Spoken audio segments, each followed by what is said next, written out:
जायखौ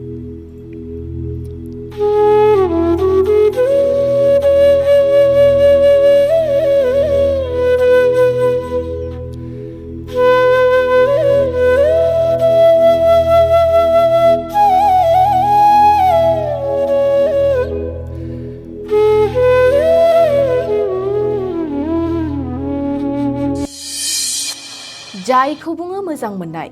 नंगौ मोजां मोननाया हारि धोरोम सिनाया बेबादिनो सालबारियाव हिन्दु सिख्लाखौ लांखारनो नाजादों मुस्लिम सेंग्राया हिन्दु सिख्लाखौ मोजां मोननानै लांखारनो थांनायाव पुलिसजों हमजादों मुस्लिम सेंग्राया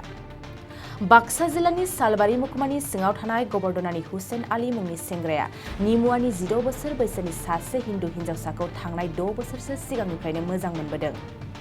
थारैनो फरायसालियाव फरायबाय थानाय समनिफ्रायनो फेसबुकआव आगान होनाय सानै सेंग्रा सिख्लानि गेजेराव मोजां मोनलायनाया जोबथा खोलोबाव थांबायमोन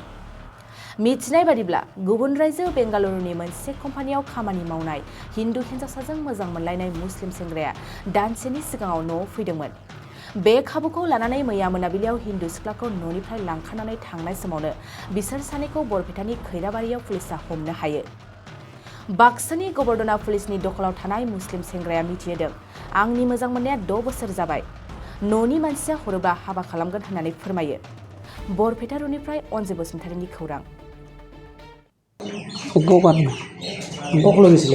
মই ঘৰবাৰ কাৰণে লৈ আহিছিলোঁ গাৰ্লফ্ৰেণ্ড হয় বুলি তোমাৰ গাৰ্লফ্ৰেণ্ড কিমান বছৰ ভাল পাই আছিলে 6 বছৰ হৈ গ'ল কিবা পৰিচয় দিছিলে না দিছিলোঁ মুছলিম বুলি মই কৈছিলোঁ তাৰপাছতে ভাল পাই তাৰ পাছতে ভাল পাই আছে মোৰ পিছত ভিডিঅ' ফুটেজ বি আছে একেলগে ছোৱালীটো কিমান বছৰ বয়সৰ পৰা ভাল পাইছিল কিমান বছৰ আছে মোৰ 6 সাল হৈ গৈছে মোৰ ভাল পাইছোঁ এতিয়া পাৰবি না এৰি থাক থাকিম তাই থাকিলে মই থাকিম তাই পিছত গ'লে মই কি কৰিবা ল'বা নেকি তাৰ গাৰ্জেনক দিলে মই লৈ ল'ম মোৰ ফেচবুকৰ পৰা হৈছে মোৰ ফেচবুক খোলা হৈছে 8 বছৰমান হৈ গ'ল 8 বছৰ পঢ়ি আছে নে নাই মই জব কৰোঁ বেংগলোৰতে থাকোঁ কেতিয়া আহিছে ইয়াত মই 1 মাহ হ'ল আহিছোঁ ঘৰত আহিছোঁ এতিয়া তাইৰ অবিহনে কেনেকৈ থাকবা বুজি পোৱা নাই তাই নহ'লে কেনেকৈ থাকবা মই কি কৰিম তাৰ মাইকি নিদি আছে না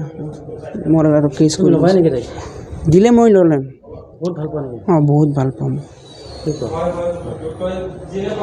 नोंथाङा सानाय सुनाय बेरामनि जेंनायाव दं नामा जुदि नोंथाङा देहायाव सानाय सुनायजों भुगिनांगासिनो अब्ला नोंथांनि थाखाय गोजोनथाव खौरां नोंथांनि थाखाय दं एसआई न्यूरो थेरापि सेन्टार बे थेरापि सेन्टाराव नोंथाङा गोरलैयैनो सानाय सुनाय बेरामखौ फाहामथाय लानो हागोन ট্ৰিটমেণ্ট পাইছোঁ লগে লগে মোৰ মানে শৰীৰটো মানে একদম ফ্ৰী হৈ গৈছে খোজ কঢ়াত খুব অসুবিধা আছিলে সৰু চাইডটো মোৰ একেবাৰে মানে বহুত বেয়া আছিলে মানে খোজকাঢ়িব মানে ভালকৈ পৰা নাছিলোঁ ইয়াত মোটামুটি 3 দিন আহিয়ে মই ভালকৈ খোজকাঢ়িব পৰা হৈছোঁ सिं सानाय आफादावरि सानाय मोदोम जरा सानाय आइजोफोरनि जेंना खर' सानाय बायदि बायदि बेरामखौ बे सेन्टाराव फाहामनाय जायो एसआई न्यूरो थेरापि सेन्टारा चिरांनि बेंटल सापागुरियाव दं बे सेन्टाराव थानानैबो फाहामथाय लानो हानायनि सुबिदा दं